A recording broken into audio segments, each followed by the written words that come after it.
A Justiça em geral e o Congresso dos Magistrados do Ministério Público em particular concentram as atenções de mais um episódio do podcast Miguel Sousa Tavares de Viva Voz. É por aí que seguimos, sem mais demora, prometendo que também não passamos ao lado dos últimos dias da campanha eleitoral. Eu sou a Paula Santos.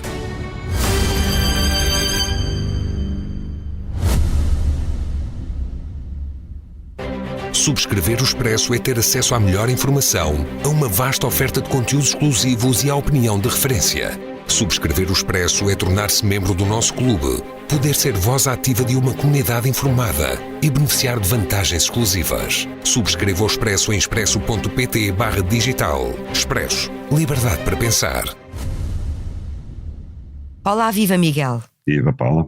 O título da sua crónica esta semana no Expresso remete para a necessidade de uma nova revolução no país, onde o 25 de Abril ainda não chegou, intitula o Miguel. É da forma de funcionamento da justiça portuguesa que falamos. Comecemos por recordar o seu diagnóstico, que é um retrato negativo. É negativo, de facto, mas atenção, eu não estou a generalizar em toda a justiça, estou-me a concentrar no Ministério Público e não em todo o Ministério Público, porque eu começo por dizer que, longe do olhar mediático, há 1.500 procuradores do Ministério Público que estão na província, que fazem um trabalho anónimo, mas essencial para a administração da justiça, na maior parte dos casos, creio que bastante meritório e esforçado.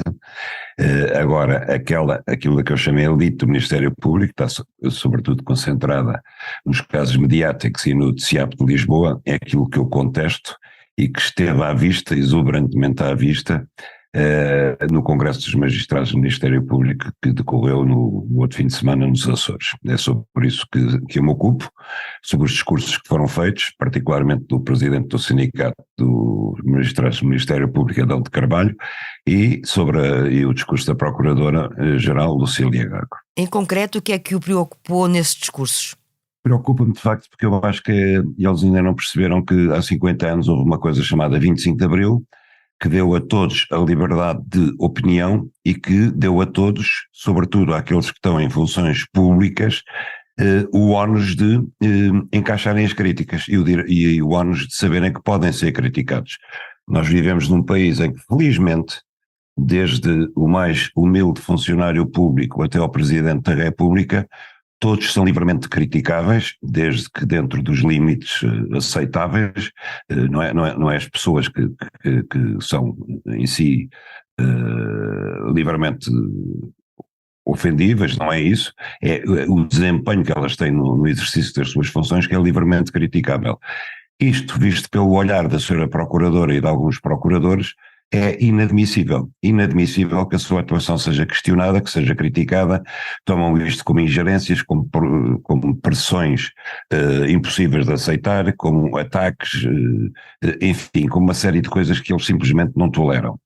E põem em causa isto, dizendo que estamos perante uma invasão do princípio da separação de poderes, quando exatamente o que acontece é o contrário. Quer dizer, nós vamos para eleições depois da manhã porque houve uma invasão do princípio da separação de poderes, quando o Ministério Público invadiu o poder legislativo e derrubou um governo com base em nada, como o juiz de instrução criminal acabou de dizer sobre a Operação Influencer. Portanto, foi exatamente o contrário, e a senhora faz um discurso nos Açores em que questiona o direito de alguém pôr em causa, por exemplo, aquilo que foi a dimensão megalómana da operação feita na Madeira, com aqueles 100 e tal procuradores a desembarcarem dois aviões militares. Parecia uma operação de ocupação militar da Ilha da Madeira, e depois o resultado de todas essas operações e a forma, muitas vezes amadorística, para dizer o mínimo, como o Ministério Público conduz investigações ao mais alto nível, com consequências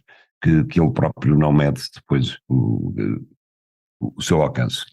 Como diz, para si o Ministério Público continua a agir como se tratasse de uma elite, alheio a tudo o que são as críticas exteriores. O Miguel não vislumbra, até em função daquilo que me respondeu e daquilo que foram os discursos, nenhuma mudança que possa partir de dentro das atuais estruturas? Não, eu acho que o Congresso do Ministério Público devia ser uma ocasião para eles meditarem nas críticas. Já não digo fazerem alguma autocrítica, mas pelo menos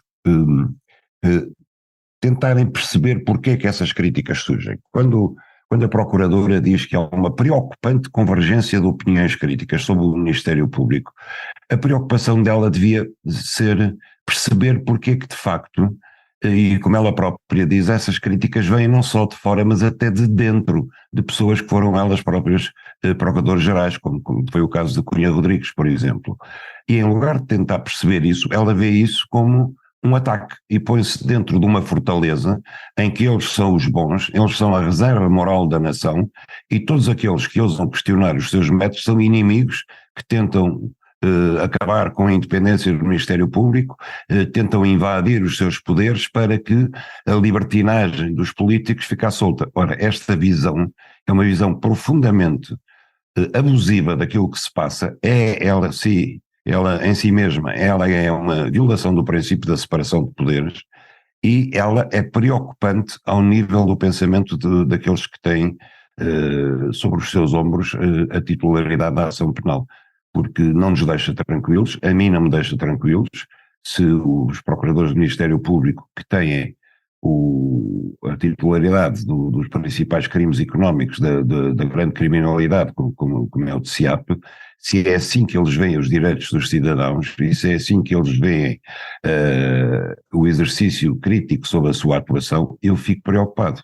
E fico preocupado quando, por exemplo, quando eu digo que, no caso de João Galamba, para investigar um suposto crime de tráfico de influências, ele teve o telefone sob escuta durante 4 anos. Isto é inadmissível em qualquer sociedade que se rege pelo Estado de Direito. João Galamba não era, que eu saiba, suspeito de comandar ou fazer parte de uma organização terrorista, de uma organização que explorasse sexualmente crianças, fizesse tráfico de crianças, de uma grande rede internacional de droga, portanto não estava ligado a nenhuma grande bandidagem internacional ou interna, e portanto o crime de que ele era suspeito, e mesmo assim, quer dizer, o juiz de instrução destruiu essas suspeições para já, esse crime não justificava de maneira nenhuma que ele tivesse o telefone sob escuta durante 4 anos. Eu acho que a maior parte das pessoas e os jornalistas já não percebem o que é a dimensão de instalar uma escuta telefónica no telefone de alguém. É uma coisa de uma violência absoluta, porque as pessoas quando estão ao telefone não têm a noção daquilo que falam. Só mesmo quando depois são confrontadas com as escutas feitas ao seu telefone, é que as pessoas realizam que de facto contam a sua vida toda ao telefone, que é normal. Contam aos seus familiares, contam aos seus amigos, contam tudo, a sua vida pessoal, profissional, íntima, sexual, tudo isso.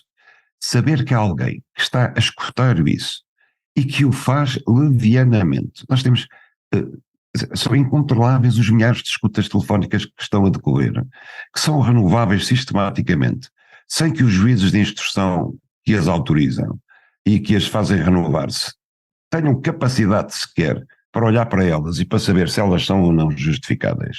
E pensar que alguém está 4 anos com o seu telefone a ser escutado, é aquilo que eu escrevi, é quase em si mesmo um crime público. À margem dos trabalhos no Funchal, Lucília Gago disse aos jornalistas que está fora de questão um novo mandato. O Miguel não esperaria naturalmente outra coisa. Não, eu acho que ninguém esperaria, era só que faltava que ela se candidatasse a novo mandato, primeiro porque eu acho que seria uma anedota. Segundo lugar, porque continua em aberto a questão de saber se o Procurador-Geral da República tem ou não direito a um segundo mandato de 6 anos. A lei era dúbia há 6 anos atrás, ninguém se preocupou em clarificá-la, portanto essa questão continua em aberto, se há ou não direito a renovar o mandato. Felizmente ela teve o mínimo de bom senso para nos libertar a todos, ao Presidente da República, ao Governo, a ela própria, de ter que resolver essa questão, decidindo não se candidatar. António Costa demitiu-se a 7 de novembro, o dia em que ficámos a saber da existência de investigações por suspeitas de corrupção. O Primeiro-Ministro foi citado no comunicado da PGR, apesar de não ter sido constituído e ainda não ter sido ouvido na Operação Influencer. Miguel, seria de esperar nesta altura, ou que por esta altura já se conhecessem desenvolvimentos do processo, não é verdade? Completamente. Paula, é muito fácil. Aquilo que Lucília Gago refere no seu comunicado é que houve uma escuta que indiciava o Primeiro-Ministro como tendo interferido na agilização de processos. Ora bem, É muito fácil. Essa escuta foi uma conversa entre dois dos suspeitos de Operação Influencer. Portanto, era chamá-los, dizer-lhes se eles, o que é que eles fizeram ao certo junto ao Primeiro-Ministro, se chegaram a falar com o Primeiro-Ministro, se falaram com o seu chefe de gabinete, chamar o Primeiro-Ministro e dizer, olha, o senhor interveio, não interveio, etc. E pronto, passaram-se 4 meses. Isto é muito fácil de investigar, isto não custa muito. Isto faz em 3 dias, Paula, em 3 dias. Em 3 dias o Ministério Público tinha a obrigação de ter confirmado as suspeitas que fez públicas ou de tê-las arquivado. Mas nós também não conhecemos o que está no processo, não é? Se calhar estamos a tirar conclusões que não sabemos se podem ser sustentadas, não sei. Não, a conclusão, a suspeita que a Procuradora levantou no seu comunicado baseia-se numa única escuta em que 2 dos suspeitos dizem que vão falar com o Primeiro-Ministro ou que vão tentar falar com o Primeiro-Ministro. Portanto, é muito fácil. É saber se tentaram falar com o Primeiro-Ministro, se falaram, qual foi a reação do Primeiro-Ministro e depois saber o que é que eles queriam, porque mesmo que António Costa tenha intervindo em alguma coisa, que eu acho que não interveio, é preciso saber se essa intervenção do Primeiro-Ministro era ou não era ilegal. Porque uma pessoa pedir ao Primeiro-Ministro, olha, veja lá se consegue apressar aquele processo de um investimento que temos em curso. Não é necessariamente uma coisa ilegal. Os Primeiros-Ministros e os Ministros estão lá para isso mesmo também.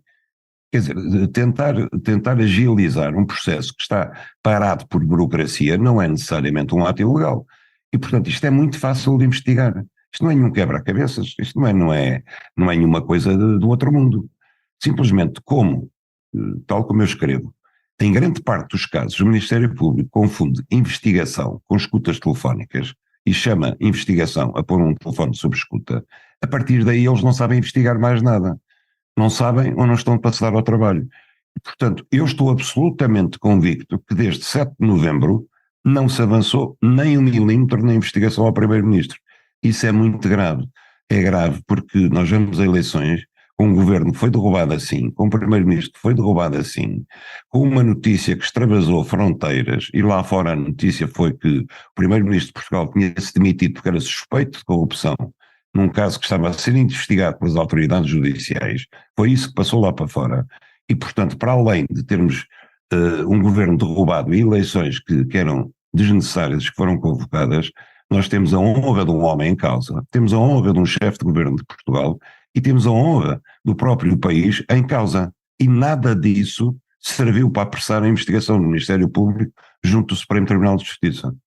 A verdade é que vamos ter um novo Primeiro-Ministro e as questões da justiça não têm sido um prato forte da campanha eleitoral, mas os maiores partidos já admitiram a necessidade de um pacto. Acredita que possam surgir condições para isso? Não acredito. Não acredito porque há aqui uma concertação negativa relativamente a mexer nas coisas da justiça. Ela vai entre os próprios agentes da justiça, como se viu pelas reações neste Congresso do Ministério Público.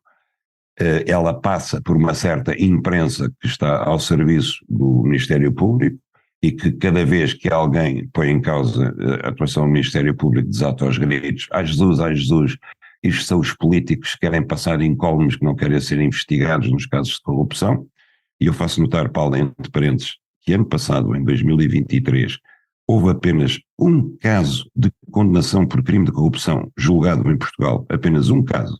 Portanto, há uma ideia que passa para fora que não corresponde à realidade judicial depois, e fecho parênteses, mas, portanto, existe essa coligação de vontades de não mexer em coisa nenhuma. E os políticos têm medo, porque se amanhã alguém, o Primeiro-Ministro, o Ministro da Justiça, um grupo parlamentar, decide questionar o funcionamento do Ministério Público, alterar o seu estatuto, por exemplo, alterar a composição do Conselho Superior do Ministério Público, etc., vai desatar tudo aos gritos, ai Jesus, eles querem impunidade para os políticos e, portanto, nós não saímos daqui. Por isso eu acho que vai ser muito difícil que alguém tenha a coragem de mexer nisto. E depois, se o PS ou o PSD, por exemplo, quiserem fazer algum pacto para a justiça, nós vamos ter logo o André Ventura aos gritos para dizer os corruptos querem se proteger, etc. E a imprensa que está ao serviço do Ministério Público e da demagogia e do André Ventura vai fazer eco com E assim abrimos a porta que nos leva a olhar para a campanha eleitoral e é por aí que seguimos no improviso. No início de janeiro, no Festival de Podcasts do Expresso, quando lhe perguntei qual seria o maior desafio de Marcelo Rebelo de Sousa para este ano, respondeu Pedro Nuno Santos. Na altura entendia que era quem estava em melhor condição ou em melhor posição na grelha de partida para esta corrida. Com a campanha eleitoral a percorrer os últimos dias, peço-lhe que escolha aquilo que na sua opinião marcou o melhor e o pior da campanha ou das campanhas, mas já agora começo por lhe perguntar se mantém a mesma opinião em relação a Pedro Nuno Santos. Pois parece que não. Parece que a campanha me deu. Vamos ver no domingo, não é? Vamos ver, mas parece que a mim e a maior parte das pessoas a campanha desmentiu aquilo que era o prognóstico inicial. Acho que Pedro Nuno Santos tem sido uma completa desilusão para os socialistas, não é? Que apostavam tanto nele.